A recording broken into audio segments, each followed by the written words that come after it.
കർത്താവിൻ്റെ ശ്രേഷ്ഠദാസനാണ്. കർണാടക സബ് സ്റ്റേഷൻ്റെ കോർഡിനേറ്ററായും Kerala state council അംഗമായും അപ്പോൾ തന്നെ പള്ളിത്തുറ ദൈവസഭയുടെ അനുഗ്രഹീതനായ ശുശ്രൂഷകനായും കർത്താവ് തന്നെ അയക്കുന്ന എല്ലാ ഇടങ്ങളിലും കേരളത്തിനകത്തും വടക്കിൻ്റെ പ്രദേശങ്ങളിലും മൈസൂർ തുടങ്ങിയുള്ള പല ദേശങ്ങളിലും കടന്നുപോയി കർത്താവിന് വേണ്ടി അഹോരാത്രം അധ്വാനിക്കുന്ന അനുഗ്രഹീതനായ കർത്താവിന് വിലപ്പെട്ട അഭിഷിക്തനാണ് പാസ്റ്റർ കോശി ഫിലിപ്പ്.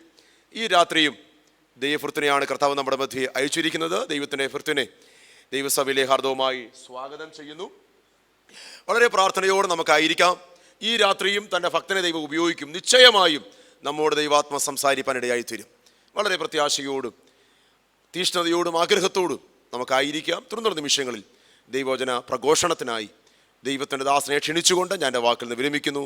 കർത്താവ് നമ്മെ അനുഗ്രഹിക്കുമാറാകട്ടെ.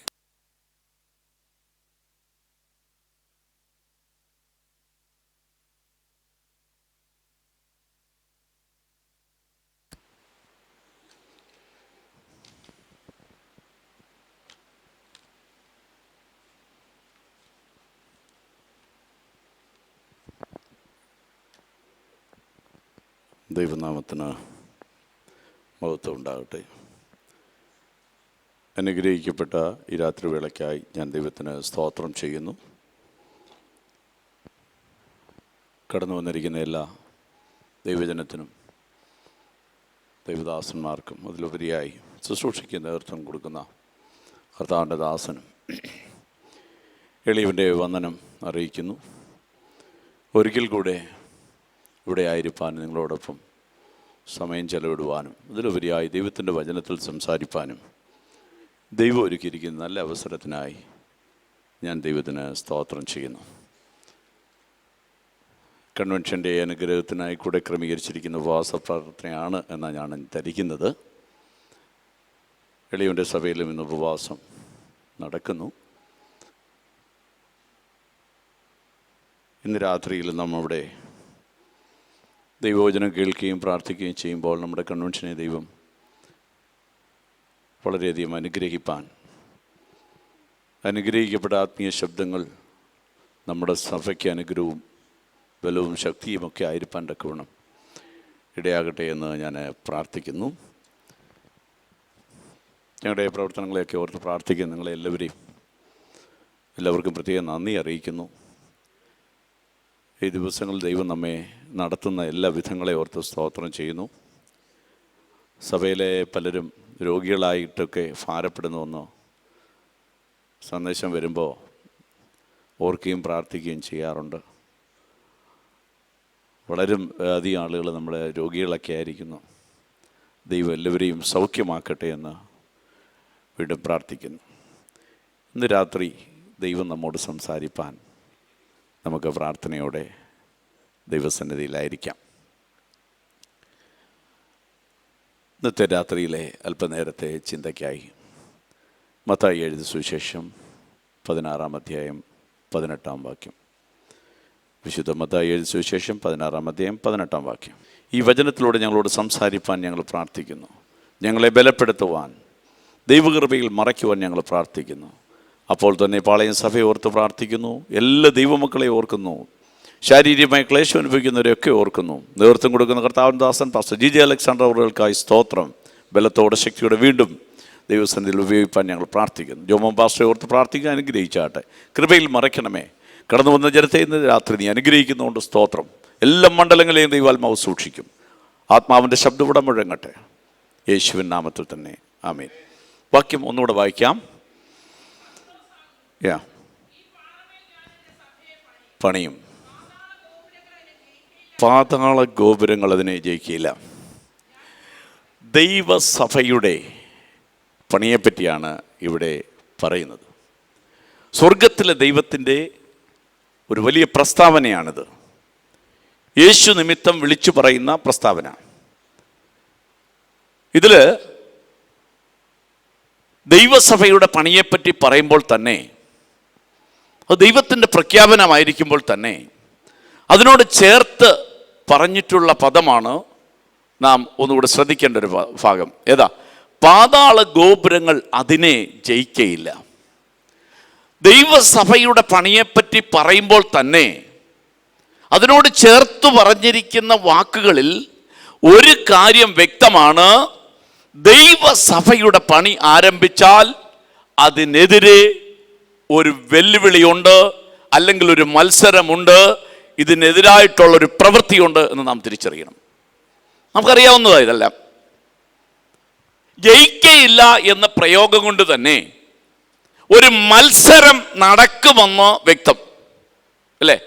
ജയിക്കയില്ലെന്ന് പറഞ്ഞാൽ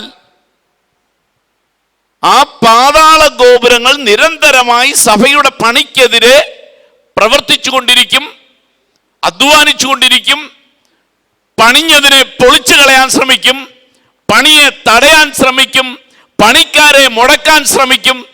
ഇതെല്ലാം നടക്കും എന്ന് വ്യക്തം അല്ലേ? അപ്പോൾ യേശു ഭൂമിയിലേക്ക് വന്ന പ്രോഗ്രാം തന്നെ ഇതാ. എന്താ?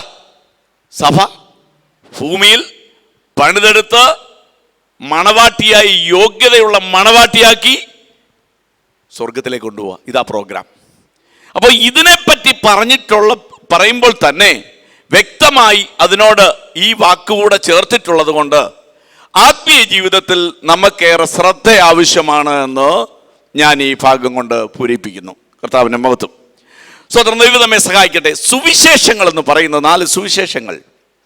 ഈ സുവിശേഷങ്ങൾ എന്ന് പറയുന്നത് പ്ലാനും ഒരു പ്രോജക്റ്റുമാണ്. ദൈവസഭയുടെ പ്ലാനും പ്രോജക്റ്റും എന്ന് പറയുന്നത് 4 സുവിശേഷങ്ങളാണ്. പണിയെപ്പറ്റി പരിചയപ്പെടുത്തുന്നു, പണിയുടെ വിധങ്ങളെപ്പറ്റി പറയുന്നു, പണിക്കാരെ എക്വിപ്പ് ചെയ്യുന്നു. അങ്ങനെ പല കാര്യങ്ങൾ സുവിശേഷങ്ങൾ പഠിച്ചാൽ നമുക്ക് മനസ്സിലാക്കാനായിട്ട് കഴിയും. ശിഷ്യന്മാരെ പലപ്പോഴും പലതും പഠിപ്പിക്കുന്നു, അവരെ പ്രാർത്ഥിക്കാൻ പഠിപ്പിക്കുന്നു അല്ലേ? അത്തരത്തിൽ അവരെ വിശ്വാസം വർദ്ധിപ്പിച്ചു കൊടുക്കുന്നു. ഇങ്ങനെയുള്ള പല കാര്യങ്ങൾ 4 സുവിശേഷങ്ങൾ നടക്കുന്നത് നമുക്ക് മനസ്സിലാക്കാനായിട്ട് കഴിയും. അപ്പോൾ ഇതിൻ്റെ പ്ലാനും ഇതിൻ്റെ പ്രോജക്റ്റുമാണ് എന്ത്? 4 സുവിശേഷങ്ങൾ. എന്നാൽ അപ്പോസ്തല പ്രവൃത്തികളിലേക്ക് വരുമ്പോൾ നാം കാണുന്നത് സഭയുടെ പണിയാണ്. സഭയുടെ പണിയാണ് അപ്പോസ്തല പ്രവൃത്തികൾ. ചുരുക്കി പറഞ്ഞാൽ 4 സുവിശേഷങ്ങളിൽ നിന്ന് യേശുവിനോടൊപ്പം നടന്ന് യേശുവിൻ്റെ ശുശ്രൂഷയുടെ ഭാഗമായതുകൊണ്ട് എന്ത് നിങ്ങൾ പ്രാപിച്ചു, നിങ്ങളുടെ പണി എത്തരത്തിൽ എന്ന് സ്വർഗം നോക്കിക്കൊണ്ടിരിക്കുകയും ഒപ്പം പരിശുദ്ധാത്മാവിന്റെ നിയന്ത്രണത്തിൽ സഭ പണിയപ്പെടുകയും ചെയ്യുന്ന ഒരു മണ്ഡലമാണ് ഈ അപ്പോസ്തല പ്രവൃത്തി. അതുകൊണ്ട് ഈ ഭാഗത്ത് ഒരുപാട് കാര്യങ്ങൾ നമുക്ക് ചിന്തിപ്പാനായിട്ടുണ്ട്. ഈ ഭാഗം വരുമ്പോൾ പ്രത്യേകം നമ്മൾ ശ്രദ്ധിക്കണം. യേശുവിൻ്റെ വാഗ്ദത്തമാണ് ഇതിൻ്റെ ആദ്യ ഭാഗത്ത് അപ്പോസ്തല പ്രവൃത്തിയിൽ രേഖപ്പെടുത്തുന്നത്. അല്ല, എന്താണ് വാഗ്ദത്തം? 1:8 വായിച്ച അപ്പോസ്തല പ്രവൃത്തികൾ. അത് നിങ്ങൾ പിന്നീടൊന്ന് വായിച്ചു നോക്കി വെച്ചാൽ മതി. പശ്ചാത്തലം മനസ്സിലായി. യോഹന്നാൻ വെള്ളം കൊണ്ട് സ്നാനം കഴിപ്പിച്ചു. ഇനി അതിന് ശേഷം നിങ്ങൾക്ക് ഇനി അധിക നാൾ കഴിയും മുമ്പേ പരിശുദ്ധാത്മാവ് കൊണ്ട് സ്നാനം കഴിപ്പിക്കും തുടങ്ങിയ ഉള്ള യേശുവിൻ്റെ അറിയിപ്പുകളാണ്. യേശു ഇവരോട് അവസാനമായി സംസാരിക്കുന്ന വാക്കുകളും അതിലുപരിയായി വലിയ വാഗ്ദത്വവുമാണ് ഈ 8ാമത്തെ വാക്യം നാം വായിച്ചത്. അതിനുശേഷം യേശു സ്വർഗാരോഹണം ചെയ്യുന്നു. സ്വർഗാരോഹണം ചെയ്തു കഴിഞ്ഞ ഉടനെ ദൂതന്മാർ ഇറങ്ങി വന്ന് സംസാരിക്കുന്നു. എന്താ? ഗലീല പുരുഷന്മാരെ, നിങ്ങൾ ആകാശത്തേക്ക് നോക്കി നിൽക്കുന്നത് എന്ത്? നിങ്ങളെ വിട്ട് സ്വർഗാരോഹണം ചെയ്യുന്ന യേശുവിനെ നിങ്ങൾ പോകുന്നവനായി കണ്ടതുപോലെ തിരിച്ചു വരും എന്ന് ഒരു ഉറപ്പ് കൂടെ കൊടുത്ത് ശിഷ്യന്മാരെ മടക്കി അയക്കാം. അപ്പൊ ഇവരോട് പറഞ്ഞിട്ടുള്ള ഒരു കാര്യം, നിങ്ങൾ ഈ ശക്തി ലഭിക്കുന്നവരെ യെരുശലേമിൽ നിന്ന് വാങ്ങിപ്പോകരുത് എന്ന് പ്രത്യേകമായി അവരെ ഓർപ്പിച്ചു. ഇതിന് ശേഷം ഇവർ വന്നിട്ട് എന്താ ചെയ്യുന്നത്? ഏതാണ്ട് 120 പേര് പത്രോസിന്റെ നേതൃത്വത്തിൽ കൂടി ഇരുന്ന് മാളികമിരുന്ന് പ്രാർത്ഥിക്കാൻ തുടങ്ങി. അപ്പോൾ ഒരു വാഗ്ദത്തത്തിനായി കാത്തിരിക്കുന്നതിന്റെ ഭാഗമായി ആദ്യം ഒരു പ്രാഥമികമായി ഒരു പ്രാർത്ഥന നടക്കുകയാണ്. എന്നാൽ പ്രാർത്ഥനയുടെ നടുവിൽ പത്രോസ് എഴുന്നേറ്റ് നിന്ന് സംസാരിക്കാൻ തുടങ്ങി. സംസാരിക്കുന്ന വിഷയം ഇതാണ്: ദാവീദ് മുഖാന്തരമുള്ള ഒരു പ്രവചനം, അതിനെപ്പറ്റിയാണ് അവിടെ പരാമർശിക്കുന്നത്. അതിൻ്റെ 17ാമത്തെ വാക്യം തൊട്ട് വായിക്കൂ. 17 1:17.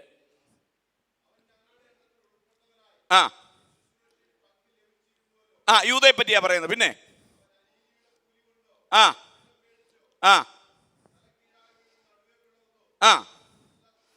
ഇനി 20-ാം വാക്യം വായിച്ചാൽ മതി.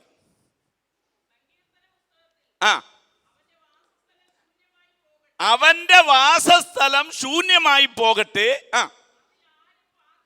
അതിലാരും പാർക്കാതിരിക്കട്ടെ എന്നും അവന്റെ അധ്യക്ഷ സ്ഥാനം മറ്റൊരുവന് ലഭിക്കട്ടെ എന്നുമുള്ള ഒരു പ്രവചന ശബ്ദം ദാവീദ് മുഖാന്തരം സങ്കീർത്തനങ്ങളിലുണ്ട്, അല്ലേ? 109, 69 ദൈവത്തിന് മഹത്വം.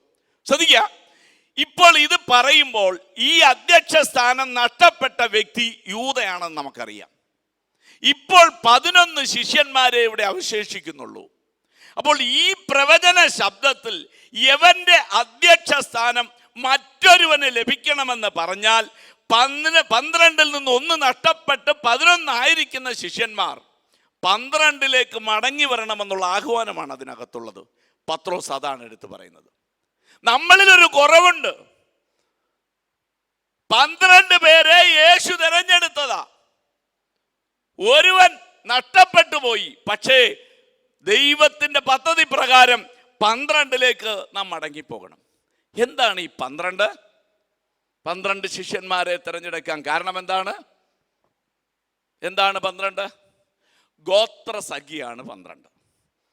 ഗോത്രസംഖ്യ 12 ഗോത്രപിതാക്കന്മാരുടെ നിഴലാണ് 12 അപ്പോസ്തലന്മാർ.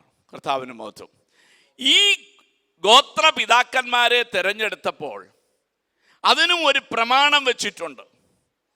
ഈ ഗോത്രപിതാക്കന്മാർ 12 പേര് പുരോഹിതന്റെ ശുശ്രൂഷ സമയത്ത് 12 പേർക്ക് പകരമായി 12 കല്ലുകൾ മാർപ്പതക്കത്തിൽ അല്ലെങ്കിൽ ന്യായവിധി പതക്കത്തിൽ പതിക്കണം. ഏബോദിന്റെ നടുവിൽ വെച്ചിരിക്കുന്ന മാർപ്പതക്കത്തിൽ 12 കല്ലുകൾ പതിക്കണം. പുറപ്പാട് പുസ്തകം 28-ാം അധ്യായം 17-ാം വാക്യം ഒന്നെടുത്തേ, വായിച്ചുകൂടെ പോവാം, മനസ്സിലാക്കാമല്ലോ. പെട്ടെന്ന് 28, 17, 28, 29 ഒക്കെ എടുത്തു വെച്ചാട്ട. 4 നിര കല്ല്. ശ്രദ്ധിക്കണം, 3 കല്ലുകൾ വീതമുള്ള 4 നിര, അങ്ങനെ 12 കല്ലുകൾ. ഒന്നാമത്തെ കല്ല് താമ്രമണി, രണ്ടാമത്തേത് പീതരത്നം, അടുത്തത് മരതകം. 1-ാം നിര തീർന്നു, 2-ാം നിര തുടങ്ങിയ അങ്ങനെ 12 കല്ലുകൾ വധിക്കണം. ഈ 12 കല്ലുകൾ ഗോത്ര പിതാക്കളുടെ സംഖ്യയാണ്. സ്തോത്രം. ആ സംഖ്യ ആയതുകൊണ്ട് തന്നെ പറയുന്നു അവരെ നെഞ്ചിൽ വഹിക്കണമെന്ന് വെച്ചാൽ 29-ാം വാക്യം കൂടെ വായിച്ചേ. കടക്കുമ്പോൾ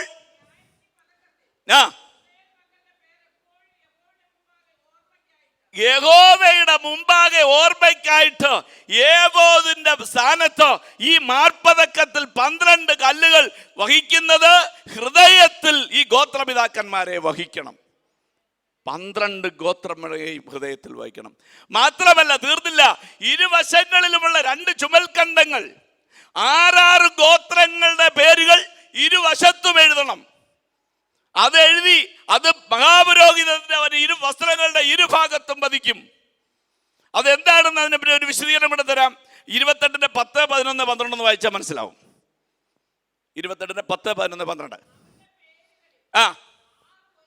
6 ഒരു കല്ലിലും ശേഷമുള്ള 6 മറ്റേ കല്ലിലും ജനനക്രമത്തിൽ പതിക്കണം. അതുകൊണ്ടാണ് ഞാനിവിടെ പറഞ്ഞത് 12 കല്ലുകൾ വെക്കുമ്പോൾ മാർപ്പതക്കത്തിൽ വെക്കുന്ന കല്ലുകൾക്കും സ്ഥാനക്രമമുണ്ട്. പീതരക്തം തന്നെ താമ്രമണി തന്നെ ഒന്നാമതായി വരണം. അത് ദൈവത്തിന്റെ ഓർഡറാ, തെറ്റിക്കാൻ പാടില്ല. ബാക്കി വായിക്കൂ. 11, 12.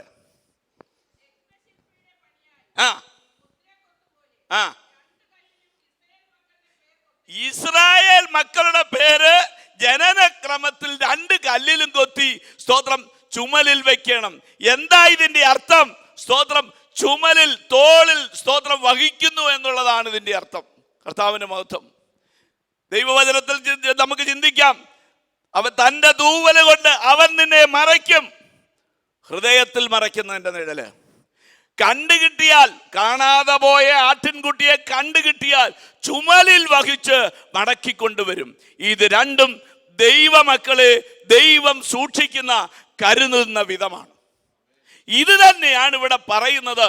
മാർപ്പതക്കത്തെ കല്ലുകൾ പതിക്കുന്നത്, അതിന് ഓർഡറുണ്ട്, ഓർഡർ തെറ്റാൻ പാടില്ല. സഭയുടെ ദൈവദാസന്മാരും ചെയ്യുന്ന ശുശ്രൂഷ ഇതാ. എന്താ ചെയ്യുന്നത്? അവരുടെ പ്രാർത്ഥനാ സമയത്ത് സഭയിലെ സകല ജനത്തെയും ഹൃദയത്തിൽ വഹിക്കും, അവരുടെ ഭാരങ്ങളെ ചുമലിൽ വഹിക്കും. ഇത് ശുശ്രൂഷയുടെ ക്രമമാണ്. പുരോഹിതൻ നിസ്സാരക്കാരനല്ല. പുതിയ നിയമത്തിലെ പുരോഹിതനും ഉത്തരവാദിത്തമുള്ളവനാണ്. സഭയ്ക്ക് വേണ്ടി നിലവിളിക്കുന്ന, സഭയിലെ ജീവിതങ്ങൾക്ക് വേണ്ടി നിലവിളിക്കുന്ന, അല്ല ദേശത്തിന് വേണ്ടി നിലവിളിക്കുന്ന മഹത്വമുള്ള ശുശ്രൂഷയുടെ ഉടയവനാണ് സഭാ ശുശ്രൂഷകൻ. ആമേൻ. ഉത്തരവാദിത്തപ്പെട്ട വ്യക്തിയാണ്. അതുകൊണ്ട് തന്നെ ശ്രദ്ധിക്കണം. ദൈവദാസനുമായിട്ടുള്ള ബന്ധം നന്നായി സൂക്ഷിക്കാൻ നാം പഠിച്ചിരിക്കണം. കർത്താവിന് മഹത്വം. അല്ലേ, ഇസ്രായേൽ ജനത്തെ കൊണ്ടുപോകുമ്പോൾ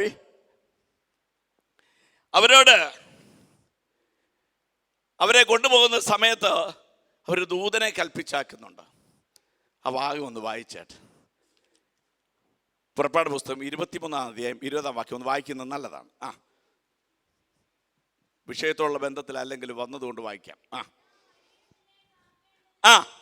വഴിയിൽ നിന്നെ കാക്കേണ്ടതിനും നിന്നെ കൊണ്ടുപോകേണ്ടതിനും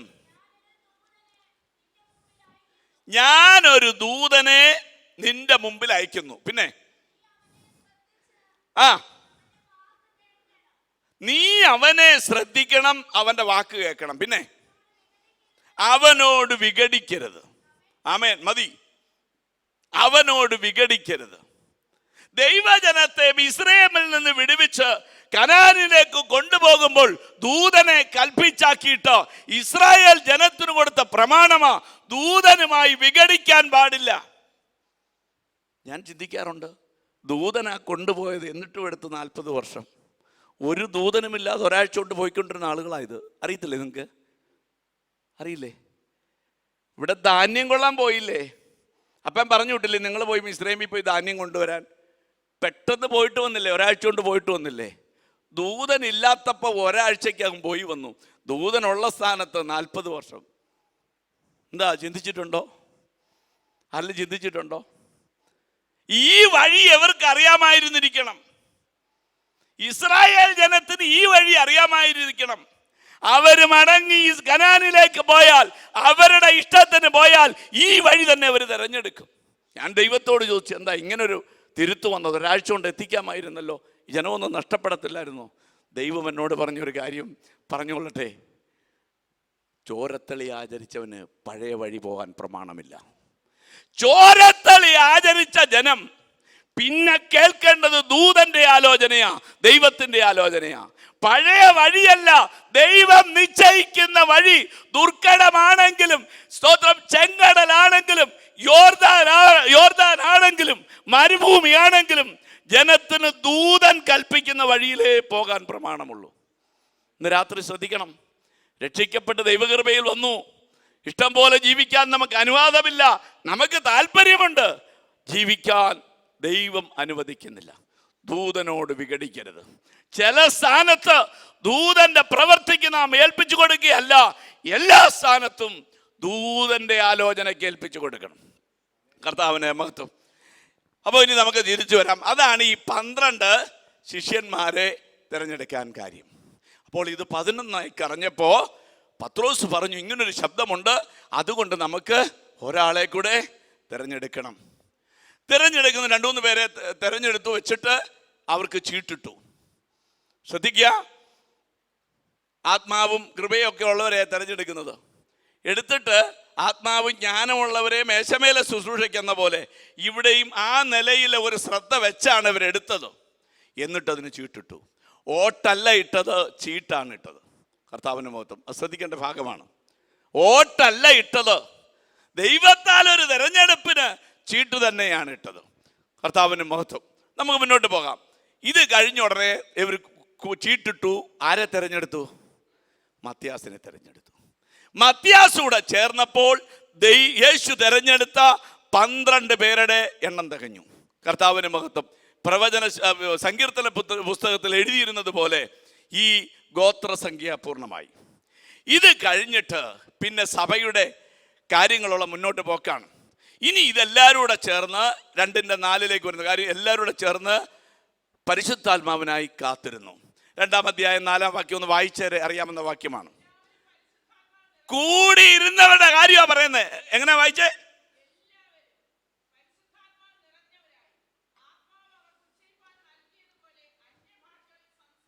ആമേൻ.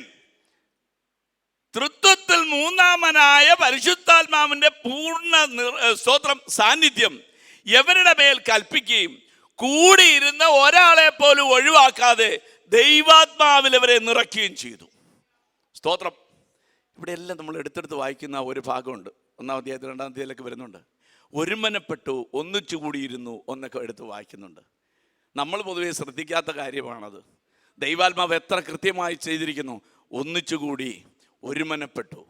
സഭയുടെ ഏറ്റവും വലിയ പ്രമാണമാണ് ഒരുമനപ്പെടുക എന്നുള്ളത്. ദൈവം നമ്മെ സഹായിക്കട്ടെ. സ്തോത്രം. എന്നിട്ട് അത് കഴിഞ്ഞിട്ട് ശുശ്രൂഷകൾ ആരംഭിക്കുകയാണ്.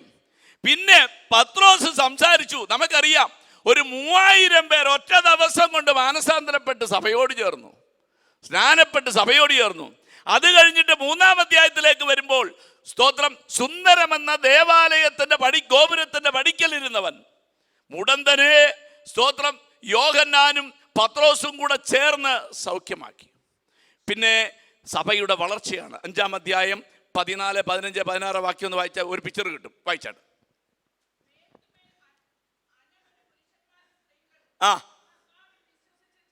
മേൽക്കുമേൽ വായിച്ചോ. രോഗികളെ പുറത്തു കൊണ്ടുവന്ന് ആ ആ ആ ആ ആ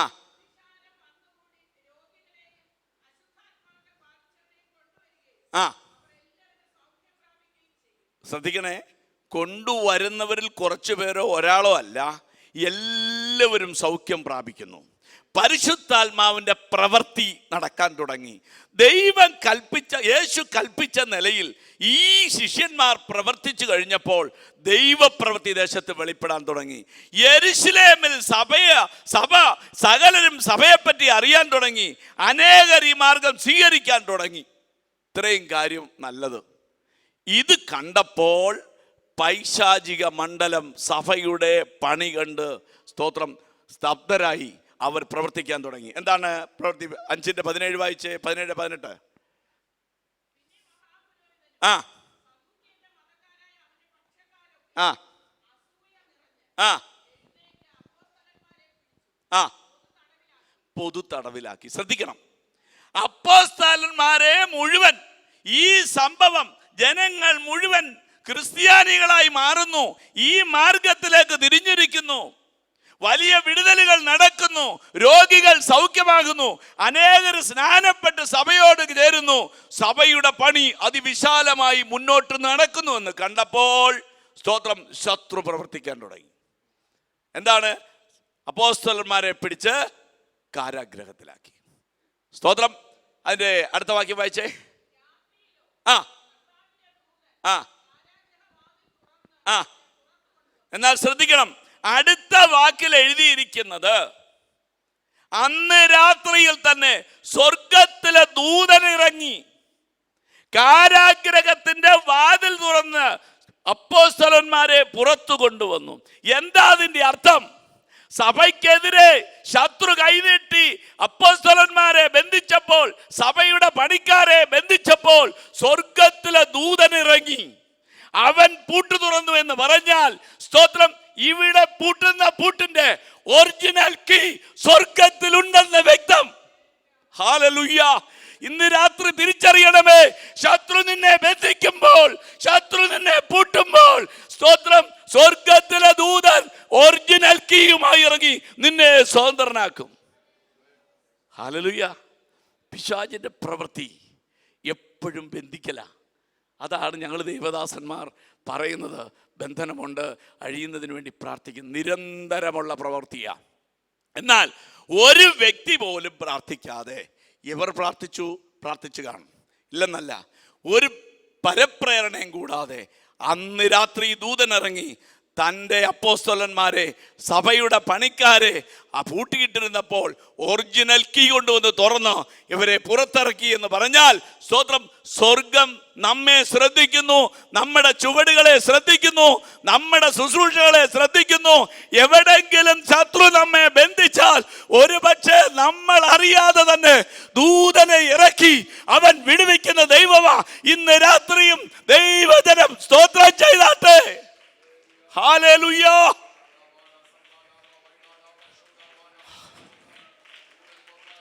ഓ റവ ശദറവവ.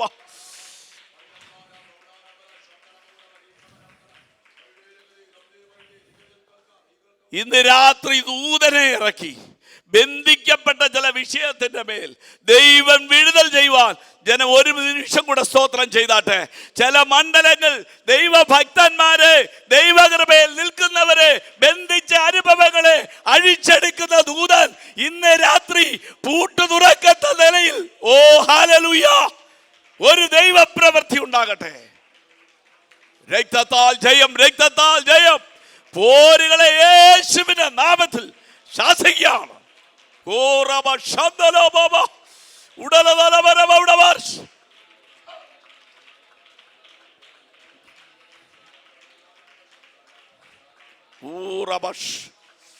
Hallelujah, hallelujah.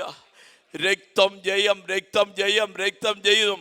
ദൈവമക്കൾക്കെതിരെ, ദൈവദാസന്മാർക്കെതിരെ ശത്രു ഒരുക്കുന്ന കെണികൾ, അതിൻ്റെ അവകാശങ്ങൾ, വാദങ്ങൾ, ദേശത്തിൻ്റെ പോരുകൾ, പൈശാചിക മണ്ഡലങ്ങളുടെ സ്വാധീനങ്ങൾ, ഹല്ലേലൂയ, വിളിച്ചു കെട്ടിയതോ, വിളിച്ചു നേർന്നതോ, കെട്ടിവിട്ടതോ ഇന്ന് രാത്രി അഴിയാണ്.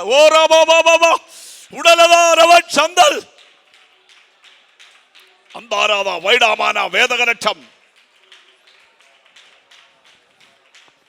രക്തത്താൽ ജയം.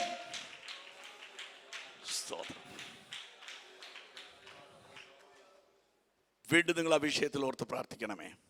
മുന്നോട്ട് പോകുന്നു. 12 ദൂതൻ സ്തോത്രം ഈ അപ്പോസ്തലന്മാരെ പുറത്തു കൊണ്ടുവന്നു. 12-ാം അധ്യായത്തിലേക്ക് വീണ്ടും വരുന്നു. 1-ാം വാക്യം വായിച്ചേ. ആ ആ ആ വാൾ കൊണ്ടുകൊന്നു. ആ ബാക്കി.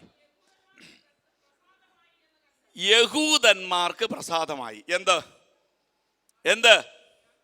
യാക്കോബിനെ വാൾ കൊണ്ടുകൊന്നു. നിങ്ങൾ ശ്രദ്ധിച്ചിരിക്കണേ, ഈ ഭാഗങ്ങൾ ശ്രദ്ധിച്ചു പോകേണ്ടതാ. ആരാണ് യാക്കോബ്?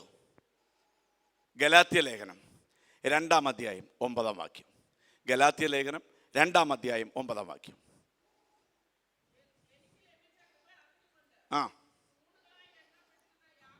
ആ ആ ആ ആ ഇപ്പൊ ശ്രദ്ധിക്കുക. തൂണുകളായി എണ്ണപ്പെട്ടിരുന്ന യാക്കോബ്, കേഫ എന്ന് പറഞ്ഞ പത്രോസ്, യോഹന്നാൻ, 3 പേർ സഭയുടെ തൂണുകൾ. ആമേൻ. ശ്രദ്ധിക്കുക, സഭയുടെ തൂണുകളാണ് സ്തോത്രം യാക്കോബ്, പത്രോസ്, യോഹന്നാൻ. ഇവർ 3 പേരും പലപ്പോഴും യേശുവിന്റെ ശുശ്രൂഷയിൽ ഇവരെ 3 പേരെയും പ്രത്യേകമായി യേശു ക്ഷണിക്കുമായിരുന്നു. അവരെ 3 പേരെയും തൻ്റെ യഥാർത്ഥ രൂപം കാണിക്കാൻ കൂട്ടിക്കൊണ്ടുപോയി. ഒരു പെൺകുഞ്ഞിനെ എഴുന്നേൽപ്പിക്കാൻ തുടങ്ങിയപ്പോൾ അവരെ അകത്ത് കയറ്റി, അവരുടെ മാതാപിതാക്കളെയും കൂടെ കയറ്റി വാതിലടച്ചു. പ്രാർത്ഥന, ഗെത്സമനയിലെ പ്രാർത്ഥനയിലും യേശു അടുത്ത സർക്കിൾ, താൻ കഴിഞ്ഞാൽ തൊട്ടടുത്ത നിരയിൽ ഈ 3 പേരെയും സ്ഥാപിച്ചു. എന്താ കാര്യമെന്ന് നമ്മൾ ചിന്തിക്കാറുണ്ട്. ആമേൻ. ഒറ്റ കാര്യമേ ഉള്ളൂ, ഇവർ സഭയുടെ തൂണുകളാണ്. അപ്പോൾ നിങ്ങൾ ചിന്തിച്ചേ, സഭയുടെ 3 പില്ലേഴ്സ്. ഇതിലെ 1-ാമത്തെ തൂണാണ് പിശാച് വെട്ടിക്കളഞ്ഞത്. യാക്കോബിനെ വെട്ടി. ചെറിയ കാര്യമാണെന്ന് ചിന്തിക്കുന്നോ? ഒറ്റ വാക്യത്തിലേ എഴുതിയിട്ടുള്ളൂ യാക്കോബിനെ വെട്ടിക്കളഞ്ഞ കാര്യം. എന്നാൽ ആരാണ് യാക്കോബെന്ന് നമുക്ക് ഈ പുസ്തകത്തിലുണ്ട്. അതാണ് നാം വായിച്ച വാക്യം. യാക്കോബ് സഭയുടെ ഒരു തൂണാണ്. 3 പില്ലറുകളിൽ 1 പില്ലർ നഷ്ടപ്പെട്ടു. സ്തോത്രം. സഭയുടെ പണിയാണ് നമ്മുടെ മുഖ്യ വിഷയം, മറക്കാതിരിക്കട്ടെ. അടുത്ത വാക്യം. അത് യഹൂദന്മാർക്ക് പ്രസാദമായി. അടുത്തത് പത്രോസിനെ പിടിച്ചു. നിങ്ങൾ ശ്രദ്ധിക്കണം, ബാക്കി വായിക്കാൻ പറയുമ്പോൾ മാത്രം വായിച്ചാൽ മതി. അപ്പൊ ശ്രദ്ധിച്ചേ, അടുത്തത് പത്രോസ്. ഇതാരാണ്? ഇത് മറ്റൊരു തൂണ്. ശ്രദ്ധിച്ചോ, പിശാചി കൊച്ചു പുള്ളികളെ ഒന്നും അല്ല പിടിക്കുന്നത്. പിശാചി പിടിച്ചാൽ പ്രയോജനമുള്ളവനെ പിടിക്കൂ. ആമേൻ. തിരിച്ചറിയണം, ഇന്ന് രാത്രി തിരിച്ചറിഞ്ഞു കൊള്ളണം. ചെറിയവരെ ഒന്നും പിശാചിന് വേണ്ട. ശുശ്രൂഷയുടെ വലിപ്പം അനുസരിച്ച അവൻ സ്തോത്രം പിടിച്ചെടുക്കുന്നത്. ഒരു ശുശ്രൂഷയുണ്ടോ, പൈശാചിക പോരാട്ടം നിശ്ചയം. ആമേൻ. രണ്ടാമത്തെ തൂണ് ഈ കഴിഞ്ഞ ദിവസം പറയാൻ ഉദ്ദേശിച്ചല്ലെങ്കിലും നിങ്ങളുടെ അറിവിനായിട്ട് പറയാം. കഴിഞ്ഞ ദിവസം മൈസൂറിൻ്റെ പ്രദേശത്ത് തിത്തിമതി എന്ന സ്ഥലത്തേക്ക് ഞാൻ സന്ധ്യയ്ക്ക് പോകാനായിട്ട് തയ്യാറായി. ഇപ്പം മോട്ടോർ സൈക്കിളിലാണ് യാത്ര. 52 കിലോമീറ്റർ ഉണ്ട്. ഫോറസ്റ്റ് ഏരിയയാണ്. രാജീവ് ഗാന്ധി നാഷണൽ പാർക്കിൻ്റെ തൊട്ടടുത്ത സ്ഥലം. വൈൽഡ് ആനിമൽസ് ഉള്ള സ്ഥലമാണ്. ഒരു 7 മണിക്ക് രാത്രിയിലെ ചെല്ലാനൊക്കെ, ആളറിയാതെ ചെല്ലാനൊക്കെ ഉള്ളൂ ഇവിടെ. അങ്ങനെ ചെറിയ പ്രയാസങ്ങളൊക്കെ ഉണ്ട്. ബൈക്കിലാണ് യാത്ര. 12 കിലോമീറ്റർ നല്ല കാടാണ്. 6 മണി കഴിഞ്ഞാൽ യാത്ര. കഴിഞ്ഞ മാസം നടന്ന സംഭവം. പൊയ്ക്കൊണ്ടിരിക്കുമ്പോൾ ഞാൻ പെട്ടെന്ന് നോക്കിയപ്പോൾ ചോക്കിൽ 2:11 എഴുതിയിരിക്കുന്നു, റോഡിൻ്റെ നടുക്ക്. മനസ്സിലായോ? എനിക്ക് മനസ്സിലായി എന്താ സാധനമെന്ന്. നമ്മുടെ പാസ്റ്റർക്ക് മനസ്സിലായില്ല, കാഴ്ച ഇച്ചിരി കുറവുണ്ട് പാവത്തിന്. ഞാൻ പറഞ്ഞു, റജി പാസ്റ്ററെ കണ്ടോ 11 എഴുതിയേക്കുന്നേ? പുള്ളി പറഞ്ഞു, കണ്ടില്ല പാസ്റ്ററെ. എന്നാൽ പതുക്കെ പോ, 11 കാണുന്നു. കാട്ടാനയാണ്, റോഡിൻ്റെ നടുക്ക് നിൽക്കുക. കൊമ്പുകൾ 2 വെള്ള കാണാം. 6 മണി കഴിഞ്ഞുകൊണ്ട് ഇരുട്ടായി.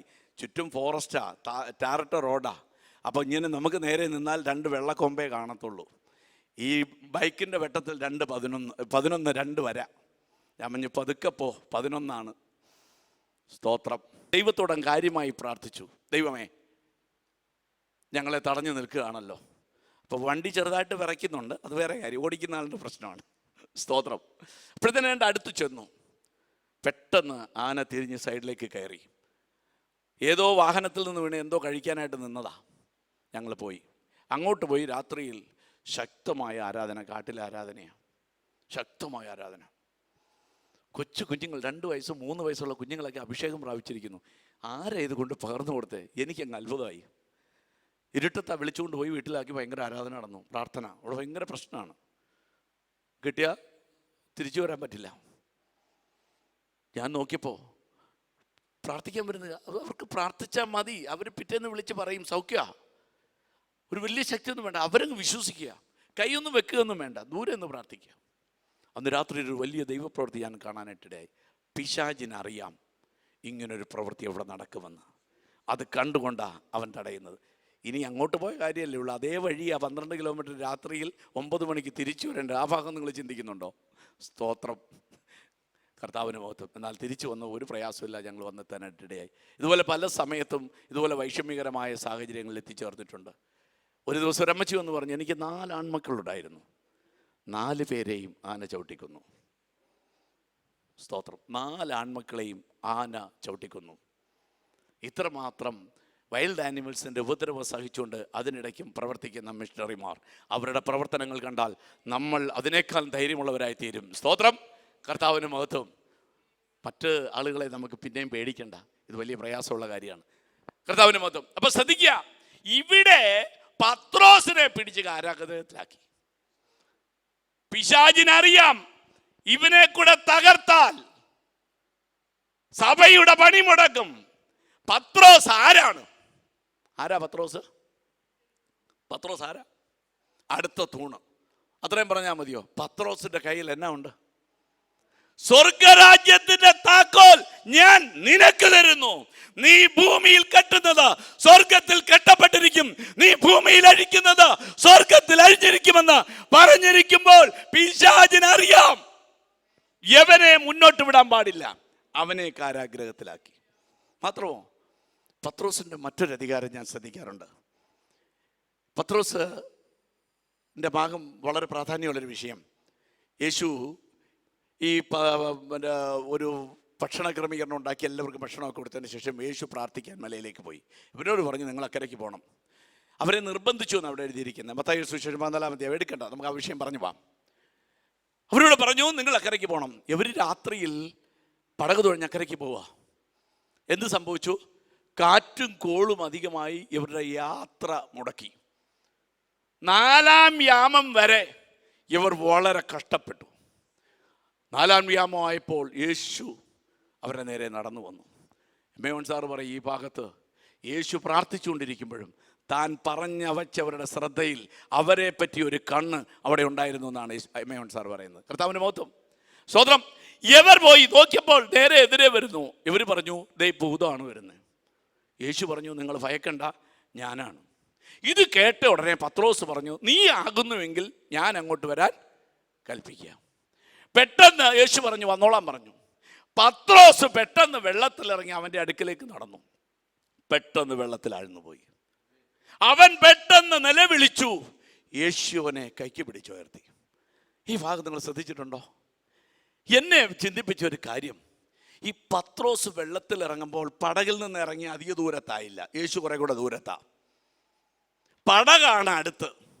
യേശു പറഞ്ഞിട്ടാണ് ഇറങ്ങിയത്. വെള്ളത്തിൽ താണു പോയിട്ടും യവൻ കൈ ഉയർത്തി ഒരു പക്ഷേ സ്വാഭാവികമായും നിലവിളിക്കേണ്ടത് പടകിലുള്ളവരോടാ. കാരണം നല്ല നീന്ത് വശമുള്ളവരാണ് പടകിലുള്ളത്. പടകാണ് കുറെ കൂടെ അടുത്ത്, യേശു കുറെ കൂടെ ദൂരത്താ. മാത്രമല്ല അവൻ വിളിച്ചിട്ടാ ഇറങ്ങിയത്. എന്നിട്ട് ആഴ്ന്നു പോയെങ്കിൽ പിന്നെയും അവനെ വിളിക്കുന്നതിൽ അർത്ഥമുണ്ടോ? ഇങ്ങനല്ലേ ചിന്തിക്കേണ്ടത്. പക്ഷേ പത്രോസ് പടകിലേക്കല്ല നോക്കിയത്, വിളിച്ചിറക്കിയവനെ നോക്കി. യേശു വിളിച്ചിട്ടിറങ്ങി. പ്രശ്നത്തിലായാൽ ഉത്തരവാദി അവനാ. നീ തിരിഞ്ഞ് പടകിലേക്കല്ല നോക്കേണ്ടത്, നിന്നെ ആരാണോ വിളിച്ചിറക്കിയത് അവനെ നോക്കണം. ശ്രദ്ധിക്കുക, ഇവിടെ വേറെ ഭാഗങ്ങളുണ്ട്. പത്രോസിനെ വിളിച്ചു, വരാൻ പറഞ്ഞു. പത്രോസ് നടന്നു, താന്നു. യേശു പൊക്കിയെടുത്തു. ശരിക്കും യേശു അവനെ വിളിച്ചത് വെള്ളത്തിൻ്റെ മുകളിലൂടെ നടക്കാനല്ല. വെള്ളത്തിൻ്റെ മുകളിലാണ് നടക്കുന്നത്, പക്ഷേ യേശുവിൻ്റെ താല്പര്യം അതല്ല. പത്രോസേ, നിനക്ക് മനസ്സിലാകാത്തൊരു കാര്യമുണ്ട്. നിന്നെ ഞാൻ വിളിച്ചിറക്കിയത് നിന്റെ പടകിനെതിരെ ആടി ഉലഞ്ഞു പൊങ്ങിയ തിരമാലകളെ ചവിട്ടി നടക്കാനുള്ള അധികാരമാണ് ഞാൻ നിനക്ക് തരുന്നത്. വെള്ളത്തിന്റെ മേൽ നടത്താനല്ല, പകരമോ നിനക്കെതിരെ നിൽക്കുന്ന പ്രതികൂലത്തെ ചവിട്ടുവാനുള്ള അധികാരം. രാത്രി എത്ര പേര് തിരിച്ചറിയുന്നുണ്ട്? നമുക്കെതിരെയുള്ള പ്രതികൂലത്തെ ചവിട്ടുവാനുള്ള അധികാരം പ്രാപിക്കുന്ന ഉപവാസങ്ങൾ, കണ്ണുനീര്, പ്രാർത്ഥന, ഇതൊക്കെ ദൈവസന്നിധിയിൽ ഉയരുമ്പോൾ ദൈവം അതിനുള്ള അധികാരം തരിക. അതിന് ദൂരത്ത് നിന്ന് ഒരാളെ വരുത്തുകയല്ല, നമ്മുടെ പ്രശ്നത്തെ ചവിട്ടാൻ ദൈവം നമുക്ക് അധികാരം തരും. പത്രോസിന് അന്നത് മനസ്സിലായില്ല. കർത്താവിന്റെ മുഖത്ത് ഞാൻ സമയമില്ല, മുന്നോട്ട് പോകട്ടെ. സ്വതന്ത്രം. അപ്പോൾ പത്രോസ് സാധാരണക്കാരനല്ല, സ്വർഗരാജ്യത്തിന്റെ താക്കോൽ കൈവശമുള്ളവനാണ്. ഈ പത്രോസിനെയാണ് കാരാഗൃഹത്തിൽ പിടിച്ചിട്ടിരിക്കുന്നത്. ഇപ്പോൾ സഭ പ്രാർത്ഥിക്കാൻ തുടങ്ങി. ആദ്യം ഒരു മനുഷ്യരും പ്രാർത്ഥിച്ചതായിട്ട് കാണുന്നില്ല. സ്തോത്രം. അവർ കാരാഗൃഹത്തിലായി. അതിൽ നിന്ന് സ്വർഗത്തിലെ ദൂതൻ താക്കോലുമായി ഇറങ്ങി ഇവരെ തുറന്നു പുറത്തു കൊണ്ടുവന്നു. എന്നാൽ ഇവിടെ വന്നപ്പോൾ സ്തോത്രം, സഭ പ്രാർത്ഥന ആരംഭിച്ചു. കാരണം ശബത്ത് ദിവസം കഴിയാൻ കാത്തിരിക്കുക അവനെ വധിക്കാൻ. കാരാഗ്രഹത്തിൽ പത്രോസ് ഉറങ്ങുകയാണ്. ദൈവത്തിന് മഹത്വം. സ്വർഗത്തിലെ ദൈവം ഈ സഭയുടെ പ്രാർത്ഥന കേട്ടു. പ്രാർത്ഥന സ്വർഗത്തിലെത്തി. സ്വർഗത്തിലെ ദൈവം ദൂതനെ കാരാഗ്രഹത്തിൽ ഇറക്കി. കർത്താവിന് മഹത്വം. ഇങ്ങനെയുള്ള സന്ദർഭങ്ങൾ നമ്മുടെ ജീവിതത്തിലുമുണ്ട്. സഭയുടെ പ്രാർത്ഥന ചിലപ്പോൾ ദൈവം പ്രതീക്ഷിക്കും. വിടുവിക്കാൻ സഭയുടെ പ്രാർത്ഥന. ഈ ദിവസങ്ങളിൽ നമ്മൾ കണ്ടതല്ലേ, ശത്രു ഒരുക്കിയ ഗടിയിൽ നിന്നും ദൈവദാസനെ വിടുവിച്ചത് സഭയുടെ പ്രാർത്ഥനയാണ്. പ്രാർത്ഥനയുടെ പ്രാധാന്യം മനസ്സിലാക്കണം. ഒരുമനപ്പെട്ട് എത്ര നേരം പ്രാർത്ഥിച്ചെന്നോ, എത്ര സമയം നിലവിളിച്ചെന്നോ പുസ്തകത്തിലില്ല. പക്ഷേ പത്രോസ് വന്ന് ഈ വാതിക്കൽ മുട്ടുന്നത് വരെ പ്രാർത്ഥിച്ചു എന്ന് പറഞ്ഞാൽ സഭയുടെ കൺസേൺ, ഉത്തരവാദിത്വം നാം തിരിച്ചറിയണം. നാം സഭയുടെ ഭാഗമാണെങ്കിൽ ഒരു വ്യക്തിക്ക് ഏതെങ്കിലും തരത്തിൽ വൈഷമ്യം നേരിട്ടാൽ മുട്ടുമടക്കാൻ തയ്യാറാകട്ടെ. ഹല്ലേലൂയ. ഈ മനോഭാവമൊക്കെ നമ്മൾ നഷ്ടപ്പെട്ടു പോയി അല്ലേ? നമ്മളിപ്പോൾ ചെയ്യുന്ന ഈ അത് തെറ്റാണെന്നൊന്നും ഞാൻ പറയുന്നില്ല, എൻ്റെ അഭിപ്രായം മാത്രം. ഒരു തൊഴുന്ന ഒരു കൈ അങ്ങ് വിട്ട പരിപാടി കഴിഞ്ഞു. അങ്ങനെ ഇപ്പം എല്ലാവരും പ്രാർത്ഥിച്ചാലേ അയ്യോ അതൊന്നും ഇടുന്നതിലല്ല, നമ്മൾ കണ്ടു എന്നറിയാൻ അത് ഇടുന്നതല്ല. പക്ഷെ ഒരു വാക്ക് കർത്താവിനോട് പറഞ്ഞാൽ, സ്തോത്രം, ഒരു വാക്ക് കർത്താവിനോട് പറഞ്ഞാൽ, ആ സമയത്ത് എല്ലാവരും പ്രാർത്ഥിക്കുമ്പോൾ സഭയുടെ ഐക്യത, സഭ ഒരുമനപ്പെട്ടുവെന്ന് സ്വർഗം കാണുമ്പോൾ സ്വർഗത്തിന് ദൂതനെ ഇറക്കാതിരിക്കാൻ കഴിയത്തില്ല. അന്ന് രാത്രി തന്നെ സ്വർഗത്തിലെ ദൈവം ദൂതനെ കാരാഗ്രഹത്തിൽ ഇറക്കി. ഹല്ലേലൂയ. ഇന്ന് രാത്രി സഭയ്ക്ക് വേണ്ടി നിലവിളിക്കാൻ, സഭയ്ക്ക് വേണ്ടി പ്രാർത്ഥിക്കാൻ, സഹവിശ്വാസികൾക്ക് വേണ്ടി പ്രാർത്ഥിക്കാൻ നമുക്ക് സമയമുണ്ടോ?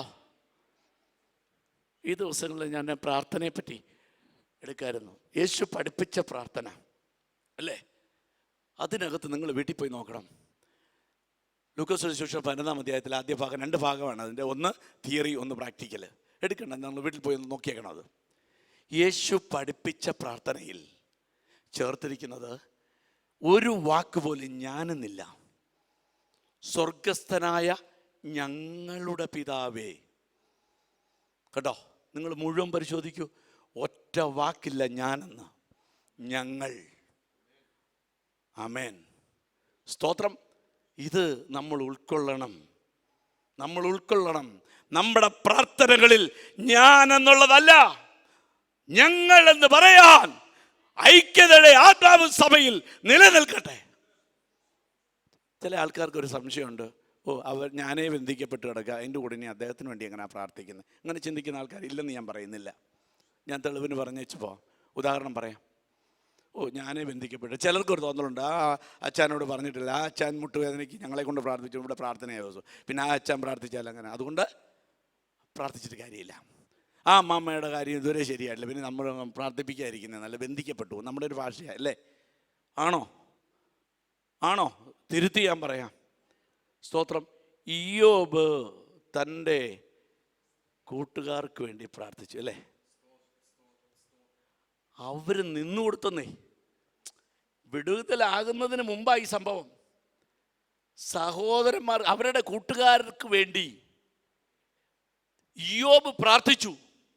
ഈ അവസ്ഥ മുഴുവൻ കണ്ടിട്ട് യവൻ്റെ മക്കൾ മരിച്ചു, ഒരുപാട് പ്രശ്നങ്ങൾ ഈ കുടുംബത്തോടുണ്ടായി, ഭാര്യ തള്ളിപ്പറഞ്ഞു, ശാരീരിക പീഡ, അതിലേറെ ഒറ്റപ്പെടുന്ന അവസ്ഥ കണ്ടിട്ട് ഇയ്യോബ് പറഞ്ഞു, ഞാൻ പ്രാർത്ഥിക്കട്ടെ എന്ന് പറഞ്ഞ് പ്രാർത്ഥിക്കാൻ വിളിച്ചപ്പോൾ ഇവർ പ്രാർത്ഥനയ്ക്ക് നിന്നു കൊടുത്തു എന്ന് പറഞ്ഞാൽ അതൊരു വലിയ അത്ഭുതം അല്ലേ? സ്തോത്രം. പക്ഷേ അവർക്ക് വേണ്ടി പ്രാർത്ഥിച്ചപ്പോൾ ഇയ്യോബിന്റെ ജീവിതത്തിൽ വ്യത്യാസം വന്നു. ആമേൻ.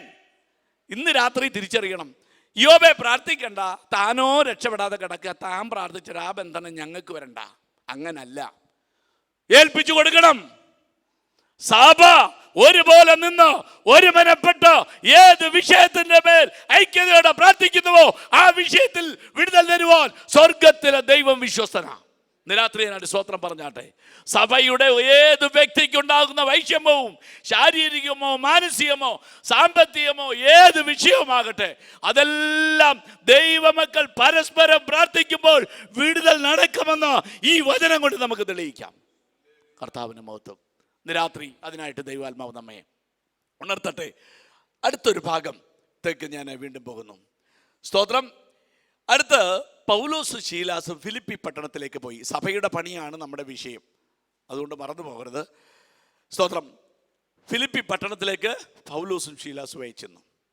അവിടെ ചെന്നു ലുദിയെ ഒന്ന് പെങ്കൊച്ചനെ കണ്ടു. ദൈവം അവളോട് സുവിശേഷം പറഞ്ഞു. ദൈവം അവളുടെ ഹൃദയം തുറന്നു. അവൾ എന്ത് ചെയ്തു? അവളുടെ വീട് തുറന്നു. അറിയില്ലേ ഈ ഭാഗമൊന്നും? ലുദിയയുടെ ഹൃദയം ദൈവം തുറന്നു. ലുദിയ അവളുടെ ഭവനം തുറന്നു. ഇത് നമുക്ക് വലിയ പ്രയാസമാണ്. ഓപ്പൺ ഹൗസ് മിനിസ്ട്രി നമുക്ക് വലിയ പ്രയാസമാണ്. ഞങ്ങൾ ഇന്ന് പലരും കാണുന്ന കിടക്കയും മറ്റ് സൗകര്യങ്ങളുമൊക്കെ ഞങ്ങൾക്ക് വിട്ടു തന്നിട്ട് ദൈവദാസനും ഭാര്യയും കുഞ്ഞുങ്ങളും കൂടെയൊക്കെ ഉള്ള പരിമിതിയിൽ കിടന്നുറങ്ങുന്നത് ഞങ്ങൾ കാണുന്നു. സ്തോത്രം. ഓപ്പൺ ഹൗസ് മിനിസ്ട്രിയാ, സകലതും തുറന്നിട്ടിരിക്കുക. ഞായറാഴ്ച ആരാധനയ്ക്കായി ഇറങ്ങിപ്പോകുമ്പോൾ ഒരാൾ വന്ന് താക്കോല് വാങ്ങിക്കും. ഇവർ പോകുന്ന സമയത്ത് ഒരു ചെറിയ 10x10 ഒരു ഏരിയയിൽ സ്തോത്രം വേറൊരു ആരാധന. അവർക്ക് സ്ഥലമില്ല. നിങ്ങൾ ഇവിടെ ആരാധിച്ചോ, താക്കോല് കൊടുത്തിട്ട് പോവുക. ഈ മിനിസ്ട്രിയെ പറ്റി എന്തെങ്കിലും പറയാനുണ്ടോ? ഓപ്പൺ ഹൗസ് മിനിസ്ട്രി ഒരു വലിയ മിനിസ്ട്രിയാണ്. നമ്മുടേത് വിട്ടുകൊടുക്കുക, നമ്മുടേത് വിട്ടുകൊടുക്കുക, ശുശ്രൂഷയ്ക്കായി വിട്ടുകൊടുക്കുക. പത്രോസ് പടക് വിട്ടുകൊടുത്തു. എന്താ വിട്ടുകൊടുക്കാനുള്ളേ? എന്താ വിട്ടുകൊടുക്കാനുള്ളേ? നമ്മുടെ സമയമെങ്കിലും വിട്ടുകൊടുക്കാൻ പറ്റുമോ? കർത്താവിന് മഹത്വം. സ്തോത്രം. നമുക്ക് മുന്നോട്ട് പോകാം. ലുദിയയുടെ ഹൃദയം തുറന്നു, ലുദിയ അവളുടെ ഭവനം തുറന്നു. നമുക്കറിയാം ഇവിടുന്ന് കാര്യങ്ങൾ അങ്ങോട്ട് മുന്നേ പൗലോസും ശീലാസും തടവിലാകത്തക്ക നിലയിൽ ഒരു ശുശ്രൂഷ അവിടെ നടന്നു. ഈ ബന്ധിക്കപ്പെട്ട സ്ത്രീയെ സ്വർഗത്തിലെ ദൈവം വെടിവെച്ചു. വലിയ കൂട്ടായ്മയൊന്നുമില്ല. അവളുടെ മേലുള്ള ദുരാത്മാവിനെ അഴിച്ചുവിട്ടു. കേട്ടോ, അവളുടെ മേലുള്ള ദുരാത്മാവ് പോയി കഴിഞ്ഞപ്പോൾ അവൾ സ്വതന്ത്രയായി. പക്ഷേ ഇതിൻ്റെ പണം പറ്റിക്കൊണ്ടിരുന്ന, ഇതിൻ്റെ നന്മ പറ്റിക്കൊണ്ടിരുന്ന വ്യക്തികൾ ഇവർക്കെതിരായി. ഏത് പട്ടണത്തിലും ഇതുണ്ട്. ഒരു കുടുംബം വിടുവിക്കപ്പെട്ടാൽ, ഒരു പട്ടണം വിടുവിക്കപ്പെട്ടാൽ താമസിയാതെ സ്തോത്രം നമുക്കറിയാം ശത്രു പദ്ധതികൾ ഒരുക്കും. ഒന്നുമില്ലെങ്കിൽ പോകുന്നവരുടെ ഐക്യതയെ തടയും, ഐക്യത നഷ്ടപ്പെടുത്തും. കഴിഞ്ഞ തവണ ഞങ്ങൾ പോയപ്പോൾ നമ്മുടെ ജനറൽ സെക്രട്ടറി ഞങ്ങളെല്ലാവരും ഉണ്ട്. ഞങ്ങൾ 4 പേര് ഇവിടുന്നുണ്ട്. ബൈബിൾ കോളേജിൻ്റെ ഇനാഗുറേഷന് വേണ്ടി പോവുക. ഇന്ന് വരെയും ഞാൻ പോയിട്ടുള്ള ഒരു ബസ്സിനും ഒരു പ്രയാസം ഉണ്ടായിട്ടില്ല. ഞങ്ങൾ രാവിലെ അവിടെ എത്തണം. വെളുപ്പം രാവിലെ 4 മണിയായപ്പോൾ താമരശ്ശേരിക്ക് ഇപ്പുറം വെച്ച് ടയർ വെടി തീർന്നു. എത്ര സമയം ഞങ്ങളവിടെ ബന്ധപ്പെടേണ്ടി വന്നു. പിശാചിനറിയാം അവിടെ പ്രവൃത്തി നടക്കുമെന്ന്. ആ വെല്ലുവിളിയെ ഞങ്ങൾ അതിജീവിച്ചു. അവിടെ ചെന്നു 25 പേര് രജിസ്റ്റർ ചെയ്തു. ഇപ്പം 35 പേര് പഠിക്കുന്നു. സ്പെഷ്യൽ മീറ്റിംഗ് ഉണ്ട്. ഈ 20-ാം തീയതി ഉണ്ട്. ഞാൻ എല്ലാ മാസവും പോകുന്നുണ്ട്. ആ സ്പെഷ്യൽ മീറ്റിങ്ങിന് 40, 45, 50 പേരാ സ്തോത്രം വരുന്നത്. ബൈബിൾ കോളേജിൽ പഠിക്കുന്ന പിള്ളേർ കൂടാതെ വെളിയിൽ നിന്നും ആളുകൾ വരിക. കർത്താവിന് മഹത്വം. ഒരു പ്രവൃത്തി ഉണ്ടെങ്കിൽ പിശാച് അതിൻ്റെ അപ്പുറം ചില മാർഗങ്ങൾ നോക്കും. കഴിഞ്ഞ തവണ ഞാൻ ബസ്സിൽ കയറി യാത്ര തിരിച്ചു. 15 മിനിറ്റ് കഴിഞ്ഞപ്പോൾ എനിക്ക് ഫോൺ വന്നു, അവിടെ പോലീസ് വന്നു. എൻ്റെ ശബ്ദം കേട്ട് വന്നതാ. അപ്പോഴത്തേന് ഞാൻ ബസ്സിൽ കയറി തിരിച്ചു പോന്നു. കർത്താവിന് മഹത്വം. ഇന്ന് രാത്രി തിരിച്ചറിയണമേ, നമ്മൾ ശുശ്രൂഷയ്ക്ക് ഇറങ്ങുമ്പോൾ വെല്ലുവിളികളുണ്ട്. നമ്മെ ബലപ്പെടുത്തുന്നത് നമ്മുടെ മേലുള്ള അഭിഷേകമാണ്. തിരിച്ചറിയുക, ഇവിടെ ഈ പ്രശ്നത്തിൻ്റെ നടുവിൽ ഇവരെ 2 പേരെ കാരാഗ്രഹത്തിലാക്കി. വീണ്ടും കാരാഗ്രഹവാസം. അവരെ ബന്ധിച്ചു, കാലാമത്തിലിട്ട് പൂട്ടി. നമ്മൾ സ്ഥിരം വായിക്കുന്ന ഭാഗമല്ലേ. അവരെ ബന്ധിച്ചിട്ടിരിക്കുമ്പോൾ അവർ പ്രാർത്ഥിക്കാൻ തുടങ്ങി. കൈയടിക്കാൻ പറ്റില്ല. അവരുടെ കൈകൾ തമ്മിൽ അടിക്കാൻ കഴിയത്തില്ല. അവരെങ്ങനെ അടിച്ചു? ചരിത്രം രേഖപ്പെടുത്തിയിരിക്കുന്നത് ഫേസ് ടു ഫേസ് നിന്നുകൊണ്ട് കാര്യങ്ങൾ ഇങ്ങനെ അടിച്ചു. അവരുടെ കൈകൾ തമ്മിൽ അടിക്കാൻ പറ്റത്തില്ല. പൗലോസും ശീലാസും മുഖത്തോട് മുഖം നോക്കി നിന്നുകൊണ്ട് കാര്യങ്ങൾ ഇങ്ങനെ അടിച്ച് ആരാധിച്ചു എന്ന ചരിത്രം രേഖപ്പെടുത്തിയിരിക്കുന്നത്.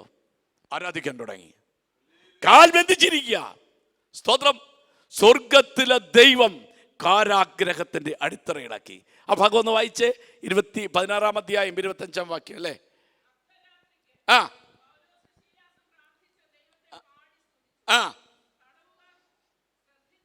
ആ ഉണ്ടായി.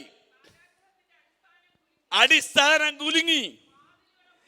ഇവരുടെ ശരീരത്തിൽ നിന്ന് വ്യാപരിച്ച ആത്മാവിന്റെ ശക്തി പുറത്തേക്ക് വരാൻ തുടങ്ങി.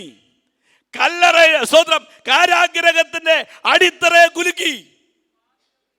വാതിൽ തുറന്നുപോയി. എല്ലാവരുടെയും ചങ്ങല അഴിഞ്ഞു വീണു. കർത്താവിന് മഹത്വം. എന്നിട്ട് എന്ത് സംഭവിച്ചു? കാരാഗ്രഹ പ്രമാണി ഉറക്കമുണർന്ന് ഇവിടേക്ക് വന്നു.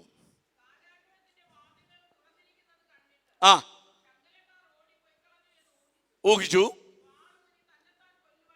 വാളൂരി തന്നെത്താൻ കൊല്ലുവാൻ ഭാവിച്ചു. എന്നിട്ട്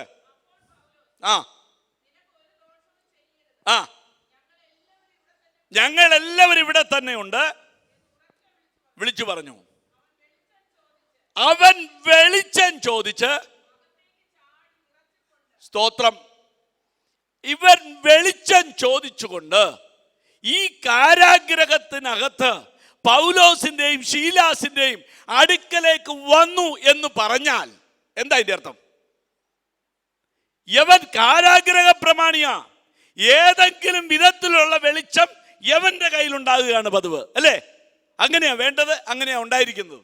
എന്നാൽ യവൻ ഈ കാരാഗ്രഹത്തിനകത്ത് വന്ന് വെളിച്ചം ചോദിച്ചു എന്ന് പറഞ്ഞാൽ ആരാധന നടന്ന സ്ഥലത്ത് വെളിച്ചമുണ്ടായിരുന്നു എന്നർത്ഥം.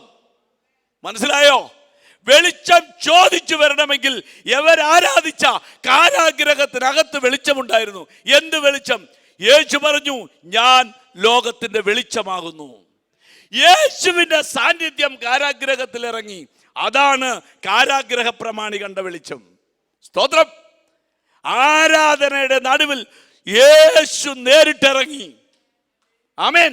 ഇന്ന് രാത്രി വിശ്വസിക്കുന്നു, അത് തന്നെയാണ് അതിന്റെ വ്യാഖ്യാനം. ഇരുട്ടുള്ള മണ്ഡലത്തിൽ വെളിച്ചം പ്രകാശിച്ചത് യേശുവിന്റെ വെളിച്ചമാണ്. എബ്രായ ബാലന്മാർ 3 പേർ അഗ്നിയിൽ വീണപ്പോൾ 4 പേര് നടക്കുന്നത് കണ്ടു. എങ്ങനെ 4 പേർ നടക്കുന്നത്? സ്തോത്രം. നമ്മുടെ ദൈവം നമ്മുടെ പ്രശ്നങ്ങളിൽ നമ്മളെ കൈവിട്ടു പോകുന്നവനല്ല. ഏത് വൈഷമ്യത്തിൽ നാം വീഴുന്നു അവിടെ ഇറങ്ങി വന്ന് നമ്മെ വിടുവിപ്പാൻ നമ്മുടെ ദൈവം ശക്തനാണ്. യേശു ഇറങ്ങി വന്ന് ഇവരെ സ്വതന്ത്രരാക്കി. സഭ പ്രാർത്ഥിച്ചതായിട്ട് ഇവിടെ ഇല്ല, സഭ അറിഞ്ഞിട്ടില്ല സംഭവം. ഒന്നാമത്തെ സ്ഥലം നമ്മൾ കണ്ടത് ദൂതൻ ഇറങ്ങി വിടുവിച്ചു, ആരും പ്രാർത്ഥിച്ചില്ല. രണ്ടാമത്തെ കാരാഗ്രഹം, സ്തോത്രം, സഭയുടെ പെണിക്കെതിരെ ശത്രു ഒരുക്കിയ കെണിയിൽ പത്രോസായപ്പോൾ സഭ പ്രാർത്ഥിച്ചു. സ്തോത്രം. ദൂതൻ ഇറങ്ങി പത്രോസിനെ പുറത്തു കൊണ്ടുവന്നു. മൂന്നാമത്തെ സ്ഥലം പൗലോസും ശീലാസും കാരാഗ്രഹത്തിലായപ്പോൾ അവരുടെ ആരാധനയിൽ യേശു നേരിട്ടിറങ്ങി അവരെ പുറത്തു കൊണ്ടുവന്നു. ഇന്ന് രാത്രി തിരിച്ചറിയുക, സഭയ്ക്കെതിരെ ഒരുക്കുന്ന ഒരു കെണിയും വിജയിക്കത്തില്ല. ഇന്ന് രാത്രി നമുക്ക് ദൈവത്തിൽ സമർപ്പിക്കാം. സ്തോത്രം. സ്തോത്രം. പൗലോസിനോടൊരു ദൂതൂടെ പറയാനുണ്ട്. പൗലോസേ, നീ ഇവിടെ കൊണ്ട് ഒതുങ്ങിപ്പോകുന്നവനല്ല. സ്തോത്രം. നീ അഥേനയിൽ നിൽക്കണം, കൊരിന്തിൽ നിൽക്കണം, എഫെസോസിൽ നിൽക്കണം, മക്കദോനിയയിൽ എത്തണം. 275 സ്തോത്രം തടവുകാരെ നിന്റെ കയ്യിൽ ഏൽപ്പിക്കും. സ്തോത്രം. മെലീത്ത ദ്വീപിൽ ചെന്ന് സ്തോത്രം ബർബരന്മാരെ ഓട് സുവിശേഷം പറയാൻ നിന്നെ കണ്ടിരിക്കുന്നു. അല്ല, സ്തോത്രം, റോമയിൽ കൈസറുടെ മുമ്പിൽ നീ നിൽക്കേണ്ടവനാ. കാരാഗ്രഹത്തിന്റെ നടുവിൽ നീ ബന്ധിക്കപ്പെട്ട് സ്തോത്രം അവരുടെ ശിക്ഷാവിധിക്ക് അകപ്പെട്ട് തീർന്നു പോകേണ്ടവനല്ല. ഇന്ന് രാത്രി തിരിച്ചറിയാം, നാം പ്രാർത്ഥിക്കാം. ഒന്നാം ദൂതനിറങ്ങി തൻ്റെ ദാസന്മാരെ വിടുവിച്ചു. രണ്ടാമത്തെ സ്ഥാനം, ദൂതനിറങ്ങി സഭയുടെ പ്രാർത്ഥന നിമിത്തം ദൂതനിറങ്ങി തൻ്റെ ദാസനെ വിടുവിച്ചു. മൂന്നാമത്തെ സ്ഥാനം, അവർ തമ്മിൽ ഐക്യതയോടുകൂടി പരസ്പരം പഴി പറയാതെ, പരസ്പരം കുറ്റപ്പെടുത്താതെ, സ്തോത്രം, കാരാഗ്രഹത്തിലായിട്ടും തങ്ങളെ വിളിച്ച ദൈവം വിശ്വസ്തനെന്നറിഞ്ഞ് സ്തോത്രം അവനെ ആ കാരാഗ്രഹം ആരാധന സ്ഥലമാക്കി മാറ്റിയപ്പോൾ ആരാധനയുടെ നടുവിൽ ഇറങ്ങി വരാമെന്ന് വാക്കു പറഞ്ഞവൻ ആരാധനയുടെ മധ്യത്തിൽ ഇറങ്ങി വന്ന് ഈ പ്രിയപ്പെട്ടവരെ വിടുവെച്ച് പുറത്തു കൊണ്ടുവന്നെങ്കിൽ ഇന്ന് രാത്രി ദൈവശബ്ദം കേൾക്കുന്ന ദൈവ പൈതലേ, സ്തോത്രം, ദൈവസഭയുടെ പണി മുടങ്ങാൻ അവൻ അനുവദിക്കുന്ന ദൈവമല്ല. സ്തോത്രം. ഞാൻ എൻ്റെ സഭയെ പണിയും, പാതാള ഗോപുരങ്ങൾ അതിനെ ജയിക്കയില്ല. രാത്രി നമുക്ക് കണ്ണുകളെ അടയ്ക്കാം, നമുക്ക് പ്രാർത്ഥിക്കാം. സ്തോത്രം. നമ്മുടെ വ്യക്തിപരമായ വിഷയത്തിലും വ്യക്തിപരമായ നമ്മുടെ ജീവിതത്തിലും ഇത്തരത്തിലുള്ള വൈഷമ്യകരമായ സന്ദർഭങ്ങളുണ്ട്, ഒറ്റപ്പെട്ടു പോകുന്ന സന്ദർഭങ്ങളുണ്ട്, എല്ലാം നഷ്ടപ്പെട്ടു എന്ന് തോന്നുന്ന സന്ദർഭങ്ങളുണ്ട്. സ്തോത്രം. ഇനി മുന്നോട്ടില്ലെന്ന് വരുന്ന സന്ദർഭങ്ങളുണ്ട്.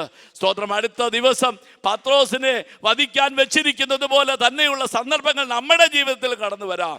എന്നാൽ ഇവിടെ നമ്മുടെ സ്വർഗം മിണ്ടാതിരിക്കുന്നില്ല. സ്തോത്രം. ഒരു കണ്ണ്, അവന്റെ ഒരു കണ്ണ് നമ്മുടെ മേലുണ്ട്.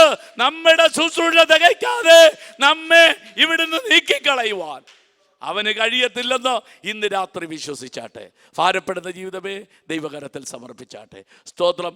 ഈ സഭയുടെ പണിയെടുക്കായി നമുക്ക് സ്തോത്രം ചെയ്യാം. കൺവെൻഷൻ്റെ അനുഗ്രഹത്തിനായി നമുക്ക് സ്തോത്രം ചെയ്യാം. ഒരു അനുഗ്രഹിക്കപ്പെട്ട കൺവെൻഷൻ, സഭയുടെ വളർച്ച, ദൈവദാസന്മാർ എഴുന്നേൽക്കുന്ന അല്ലെങ്കിൽ അനുഗ്രഹിക്കപ്പെട്ട ശുശ്രൂഷകൾ വെളിപ്പെടേണ്ടതിന് എല്ലാവരും സ്തോത്രം ചെയ്താട്ടെ. സ്തോത്രം, സ്തോത്രം, സ്തോത്രം. അനുഗ്രഹിക്കപ്പെട്ട ഈ സമയത്തിനായി സ്തോത്രം. യേശുവിൻ നാമത്തിൽ തന്നെ ആമേൻ. രാത്രികാലെ ആരാധിച്ചപ്പോൾ ചെങ്ങല പൊട്ടി ബന്ധിതരല്ല മോചിതരായല്ലോ. അപ്പോസ്തലർ ആരാധിച്ചപ്പോൾ ചെങ്ങല പൊട്ടി ബന്ധിതരല്ല മോചിതരായല്ലോ. ആരാധിക്കുന്നു ഞങ്ങൾ ആരാധിക്കുന്നു ആത്മനാഥനേശുവിനെ ആരാധിക്കുന്നു ഞങ്ങൾ ആരാധിക്കുന്നു ആത്മാവിലും സത്യത്തിൽ ആരാധിക്കുന്നു. രോഗം മാറും ക്ഷീണം മാറും ആരാധനയെങ്കിൽ മൺകുടമുടയും തീക തേടും ആരാധനയെങ്കിൽ. രോഗം മാറും ക്ഷീണം മാറും ആരാധനയെങ്കിൽ മൺകുടമുടയും തീക തേടും ആരാധനയെങ്കിൽ. ആരാധിക്കുന്നു ഞങ്ങൾ ആരാധിക്കുന്നു ആത്മനാഥനേശുവിനെ ആരാധിക്കുന്നു. ആരാധിക്കുന്നു ഞങ്ങൾ ആരാധിക്കുന്നു ആത്മാവിലും സത്യത്തിലും ആരാധിക്കുന്നു. ബന്ധനമഴിയും കെട്ടുകളഴിയും ആരാധനയെങ്കിൽ ബാധകൾ ഒഴിയും കോട്ടകൾ തകരും. ബന്ധനമഴിയും കെട്ടുകളഴിയും ആരാധനയെങ്കിൽ ബാധകൾ ഒഴിയും കോട്ടകൾ തകരും ആരാധനയെങ്കിൽ. ആരാധിക്കുന്നു ഞങ്ങൾ ആരാധിക്കുന്നു ആത്മനാഥനേശുവിനെ ആരാധിക്കുന്നു ഞങ്ങൾ ആരാധിക്കുന്നു ആത്മാവിലും സത്യത്തിലും ആരാധിക്കുന്നു. ആരാധിക്കുന്നു ഞങ്ങൾ ആരാധിക്കുന്നു ആത്മനാഥനേശുവേ. ഉടബാല ദീപാരാബ ഹംദാലാബ വൈഡാരാബ ദബരാടൽ പൗഡ ജഗദം ദാര പ്രൗഡൽ പാല ശിവടപരം ദല വൈഡാരാബ ഹംദാലാബ വൈഡാരാബ ദീപാരാബ ദബരാടബാല ബുഷൽ പാല ജീവൽ കൗഡ ജഗദം ദാര ദബരാടബാല ബുഷൽ പാല ദീപൽ കൗഡ രഗദാരം ദ വൈഡം ദാര ദബരാടബാല ബൗഡൽ പാല ദീപര ബൗഡ രാദൽ കൗഡ ജഗദാരം ദല വൈഡം ദാരം പ്രൗഡം പാരം ദാരം ബൗഡം ബൗഡം പാരം ദാരം ബൗഡ ദബരാടബാല ബുഷബാല ദീപരം ദ വൈഡാരാബ ദബരാടബാല ശംദാരാബ വൈഡൽ പാല ദീപാരാബ ദബരീകൽ കൗഡ ജഗദം ദാര പ്രൗഡാരാബ ഹംദാരാബ ദബരീഡൽ പൗഡ രഗദൽ പാല ദീപര ബൗഡ രാദൽ ബൗഡ ദാരം പ്രൗഡം ജഗദം ദാരം ബൗഡം പാരം ദാരം ബൗഡം ബൗഡം പാര ദാരബാല ബൗഡബാബ ഷേഡബാര ബൗഡൽ പാല ദാരബാര ഹംദാലാബ വൈഡാരാബ ശംദാലാബ വൈഡാരാബ ദാരം ബൗഡ ജഗദാരം ദ വൈഡം ദാര പ്രൗഡൽ പാല ദീപര ബൗഡബ ഉട്ടൽ പാല ദീപൽ കൗഡ ജഗദാരം ദ വൈഡം ദാര ബൗഡബാര ബൗഡബാല ഷേഡബാല ബൗഡൽ പാല ദാരം പ്രൗഡ ജഗദാരം ദ വൈഡം ദാര പ്രൗഡാരാബ ഹംദാലാബ ദാരബാല ബൗഡബാബ ഷേഡബാര ബൗഡബാബ ദാരബ ദാരഗദല ദീപരാബ ഹംദാലാബ ദബരാടബാല ഷേഡബാല ബൗഡൽ പാല ദാരം ബൗഡ ദബരീകൽ കൗഡ ജഗദം ദാര പ്രൗഡൽ പാല ദീപരാബ ദാരബ ദബ ചൂഡൽ പൗഡ രഗദാരം ദ ആമേൻ. ദാരബാല ബൗഡൽ ശിവരാബ സംദാലാബ വൈഡാരാബ ദബരാബാലാബ ഹംദാലാബ വൈഡൽ പാല ദാരബ ദാരിബ ദബ ചൂഡബാബ ശംദാലാബ ദബരാടബാല ബാല ബാല ബാല ബാല ദാരബ ദാര ഷോഡബാല ബൗഡൽ പാല ഊഡം പ്രൗഡെ ജഗദേരം ദേ വൈഡം ദാര പ്രൗഡൽ പാല ദീപരാബ ശംദാലാബ ഓ രബ രബ രബ ഷഡബാല ബൗഡൽ പാല ദാരബ രബ ദബ ചൂഡബാല ബൗഡബാബ ഷഡബാല ഓയ് കബ രബ ദബ ചൂഡബാല ബര ബര. പ്രാർത്ഥിക്കുവാനായി നമ്മുടെ കണ്ണുകളെ അടയ്ക്കാം. കർത്താവിനെ കരത്തിലേക്ക് ഇന്ന് രാത്രി നമുക്ക് സമർപ്പിക്കാം. ദൈവത്തിന്റെ പരിശുദ്ധാത്മാവ് നമ്മോട് ഹൃദയമായി സംസാരിച്ചല്ലോ. ഹല്ലേലൂയ. ഞാൻ എൻ്റെ സഭയെ പണിയും, പാതാള ഗോപുരങ്ങൾ അതിനെ ജയിക്കയില്ല. ദൈവസഭയുടെ പണിക്ക് നേരെ പാതാള ഗോപുരങ്ങൾ പോരാട്ടവുമായി കടന്നു വരുമെങ്കിലും അതിനെ ജയിക്കയില്ല എന്ന് പറഞ്ഞ നല്ല കർത്താവിൻ്റെ വാക്തത്വ വചനം ഇന്നു രാത്രി നമ്മെ ദൈവം ഓർപ്പിച്ചുണർത്തിയല്ലോ. ഇന്നു രാത്രി കാലം ദൂതേറ്റെടുത്തുകൊണ്ട് ദൈവാത്മാവിൽ ബലപ്പെട്ടുകൊണ്ട് നമുക്ക് ശക്തിയോടെ പറയാം, അമ്മ പിശാചേ, നിന്റെ ഒരു പോരാട്ടവും എന്നെ ജയിക്കത്തില്ല. കാരണം ശക്തനായവൻ എൻ്റെ കൂടെയുണ്ട്, എനിക്ക് വേണ്ടി അത്ഭുതം ചെയ്യുന്നവൻ്റെ കൂടെയുണ്ട്, വിടുവിക്കുന്നവൻ്റെ കൂടെയുണ്ട്. അവൻ എനിക്ക് വേണ്ടി വൻ കാര്യങ്ങളെ ചെയ്യും. ശത്രു ഒരുക്കുന്ന ഏത് അമ്മ പൂട്ടുകളെയും തുറക്കുവാൻ സ്വർഗത്തിന് അധികാരമുണ്ട്. അമ്മ അപ്പോസ്തലന്മാരെ പല പ്രാവശ്യം വർഷം കാരാഗൃഹത്തിനകത്തളങ്ങളിൽ ഈ ലോകത്തിന്റെ രാജകീയ ഭരണകൂടം അടച്ചപ്പോഴും സ്വർഗത്തിലെ ദൂതനിറങ്ങി ആമീൻ വാതിലുകളെ തുറന്നു എങ്കിൽ ഇന്ന് പകൽക്കാലം രാത്രികാലം ദൈവാത്മ നമ്മോട് സംസാരിച്ചല്ലോ, നിനക്ക് വിരോധമായി ഉണ്ടാക്കുന്ന യാതൊരായുധവും ഫലിക്കയില്ല. അഭിഷേകമുള്ള ദൈവത്തിന്റെ പൈതലേ, ദൈവകൃപയിൽ നിൽക്കുന്ന ദൈവത്തിന്റെ പൈതലേ, വിശുദ്ധിയോട് നിൽക്കുന്ന ദൈവത്തിന്റെ പൈതലേ, ദൈവത്തിന്റെ വിളികേട്ട് ചുവടുവെക്കുന്ന ദൈവത്തിന്റെ പൈതലേ, നിനക്ക് വിരോധമായ ലോകശക്തികൾ വിവിധങ്ങളായ പോരുകൾ കടത്തിവിട്ടാലും നീ ഭയപ്പെടരുത്. അത് നിന്നെ ജയിക്കത്തില്ല, നീ അതിനെ ജയിക്കും.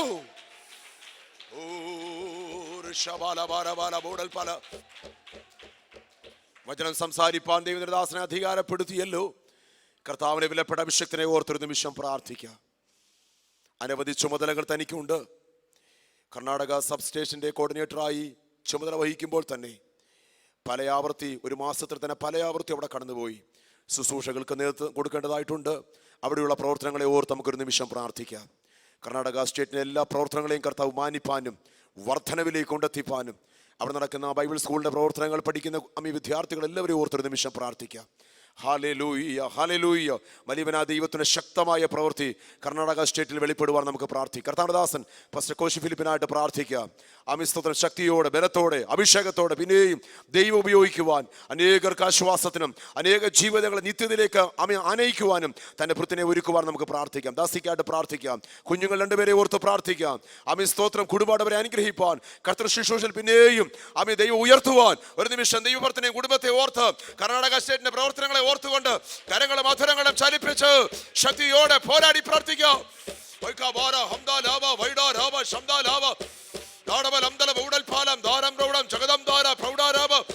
Darabala Boda Baba Shamdala Baba Darabala Boda Baba Shada Bara Boda Daba Darabala Boda Baba Rikal Kauda Ragadam Dara Daram Rodam Chagadam Daram Rodam Baram Daram Boda Jagadaram da Vai Kaba Raba Daba Shada Baradaba Darabada Prabha Baba Boda Baradala Darabada Jagada Rabadala Chudabala Boda Bala Ora Kabala Bala Shudabala Bala Bala എതിരികളെ പോരുകളെ ഞങ്ങൾ ശാസിക്കുന്ന കർത്താവേ,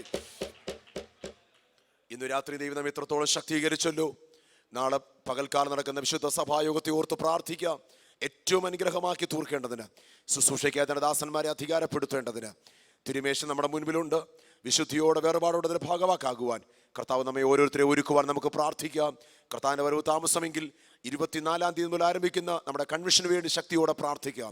ഇത് ഏറ്റവും അനുഗ്രഹമായി തീരുവാൻ, ഈ പട്ടണത്തിന് ഉണർവിന് മുഖാന്തരമായി തീരുവാൻ, ദേശവ്യാപകമായ ഉണർവിന് മുഖാന്തരമായി തീരുവാൻ, ശക്തമായ പരിശുദ്ധാത്മാവിന്റെ പകർച്ച എല്ലായിടങ്ങളിലും വ്യാപരിക്കുവാൻ, ആഴമായി വിടുതൽ നടക്കുവാൻ നമുക്ക് ദൈവത്തോട് പ്രാർത്ഥിക്കാം. എല്ലാം കർത്താവ് അനുഗ്രഹപൂർണ്ണമാക്കുവാൻ പ്രാർത്ഥിക്കാം. കർത്താവ് നമ്മുടെ പ്രാർത്ഥനയായി സ്തോത്രം ചെയ്യാം.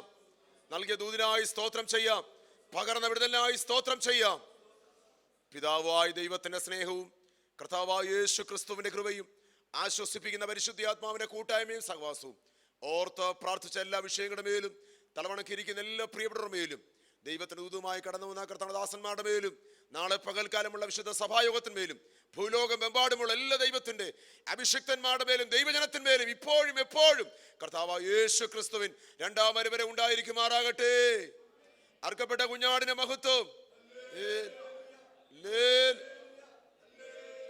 ആമേൻ. കർത്താവായ യേശുവേ.